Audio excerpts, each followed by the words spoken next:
प्रणाम दर्शकों, आपका स्वागत है। आज की कहानी का शीर्षक है नवाब और नवाबी। ये एक सच्ची घटना है आज से लगभग 30 वर्ष पूर्व की। मैं एक परीक्षा देने के सिलसिले में जूनागढ़ जा रहा था और जहाँ से मुझे ट्रेन लेनी थी वहाँ से एक ट्रेन में और लोग भी जैसे यात्री चढ़ते हैं उस तरह से चढ़ रहे थे। तो बड़ा ही वहाँ पे साफ-सफाई हो रखी थी और बड़ा ही भव्यता लग रही थी उस स्टेशन पे। तो मेरे से रहा नहीं गया, मैंने एक से पूछा कि भाई साहब क्या बात है, कोई मंत्री वगैरह आ रहे हैं? तो उन्होंने बोला नहीं, नहीं, नवाब साहब इस ट्रेन में चलेंगे। मैंने कहा अच्छा नवाब साहब चलेंगे, ठीक ठीक है।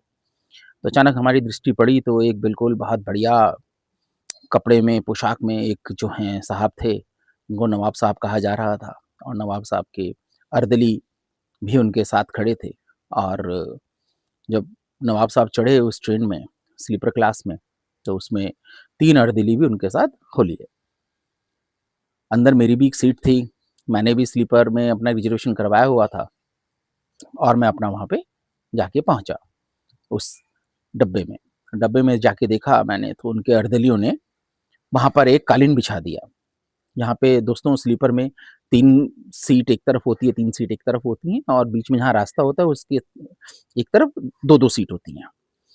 तो हम 3 वाली में थे तो उन्होंने नवाब साहब के जो अर्दली थे उन्होंने जो वहाँ पे कालीन बिछा दिया और कालीन बिछाने के बाद उसमें कुछ उन्होंने गुलाब की पत्तियाँ डाली, तब नवाब साहब उसमें आए। नवाब साहब की जो नीचे की सीट थी, नवाब साहब की नीचे की सीट को उन्होंने जो है बाकायदा गुलाब जल छिड़क कर और इत्र छिड़क कर उसकी पूरी सफाई करी। तो देखने वाला वो था मेरे लिए विषय। मैंने कहा यार अच्छा इतनी ज़्यादा ये करते हैं नवाबों के लिए। तो नवाब साहब के लिए फिर जो है बिल्कुल बढ़िया एक बिस्तर लगाया गया उसमें, सनील का बढ़िया। और उसमें जो मुसंद होते हैं दोस्तों, जो गोल तकिया होती हैं, उन्हें मुसंद कहते हैं। उसमें मुसंद लगाए गए और मुसंद लगाने के बाद उन्होंने उसमें उनके लिए कुछ तकिया भी लगाई और बढ़िया से वहाँ पे गुलाब की पंखुड़ियाँ बिखेरते हुए और एक उनके लिए उन्होंने पीकदान निकाला। चांदी का पीकदान था दोस्तों। और फिर उसमें से एक थैले में से, क्योंकि थैले में भी काफ़ी अच्छी कढ़ाई हो रखी थी, उसको खोल के उन्होंने उसमें से एक डिब्बी निकाली। डिब्बी सोने की डिब्बी बनी हुई थी और उसमें जो है नग जड़े हुए थे। उसमें से पान निकाल कर नवाब साहब को पान दिया गया।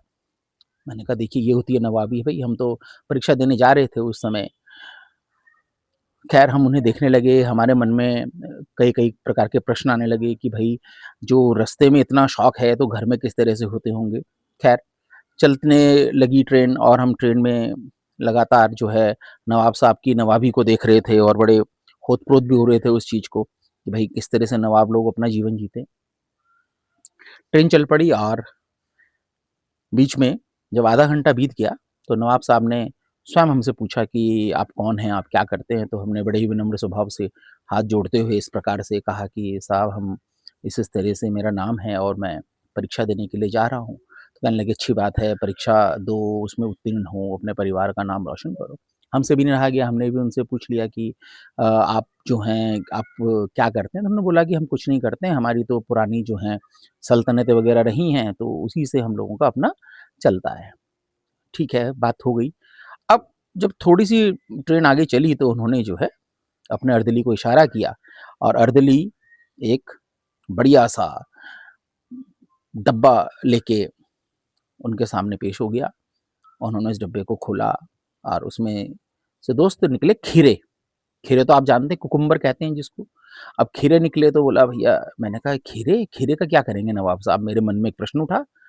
तो नवाब साहब ने अपने जो उनके पास एक दूसरा थैला था, उस थैले के अंदर हाथ डाल के उसमें से एक चाकू निकाला। दोस्तों चाकू इतना शानदार था कि चाकू का जो हैंडल बना हुआ था, वो हैंडल चांदी का बना हुआ था और बाकायदा उसमें नक्काशियाँ हो रखी थीं। तो देखते बन रहा था चाकू।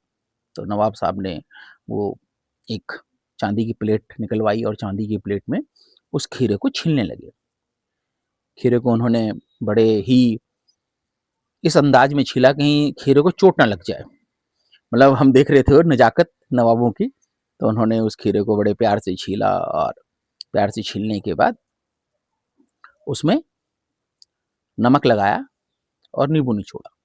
नमक नींबू लगाने के बाद उन्होंने हमारी तरफ उसको पेश किया कि लीजिए तो हमने कहा, नहीं-नहीं आप खाइए। बोले, नहीं-नहीं आप लीजिए, आप ऐसे कैसे कर रहे हैं, आप लीजिए। उन्होंने हमें दिया तो हमने भी एक पीस उठा लिया। ऐसे ही जो ट्रेन में इस तरफ 2 जो सीट थी वहाँ पे भी 2 लोग बैठे हुए थे। वो भी देख रहे थे नवाब साहब की नवाबी, तो नवाब साहब ने उनको भी पेश किया, उनके अर्ध-ली वो ले गए थाली। उन्होंने भी एक-एक पीस उठा लिया। अब नवाब साहब ने भी खीरा ले लिया हाथ में। अब मैं मन में सोचने लगा, मैंने कहा यार इतना बड़ा आदमी, नवाब है कहने के लिए, सल्तनतों का मालिक है और खीरा खाता है ये? बताओ यार, हैं? खीरे तो हम भी खाते हैं यार, तो हम भी तो नवाबी हो गए इस तरह से। तो मैंने देखा, एक अद्भुत थी वहाँ पे बात। वो खीरा लिया उन्होंने, हमने तो खीरे को फटाफट खा लिया और इस फिराक में थी कि शायद एक खीरा और हमारी तरफ पेश कर देंगे, लेकिन ऐसा तो नहीं हुआ दोस्तों खैर। तो उन्होंने खीरे को लेकर खीरा लिया और उसको सूंघा, उसकी स्मेल ली और स्मेल लेके उन्होंने चलती ट्रेन से खिड़की से बाहर फेंक दिया। मेरे से नहीं रहा गया, मैंने कहा, नवाब साहब आपने खीरा फेंक दिया बाहर? कहने लगे, बेटे हाँ तो हम तो बस उसकी खुशबू लेते हैं।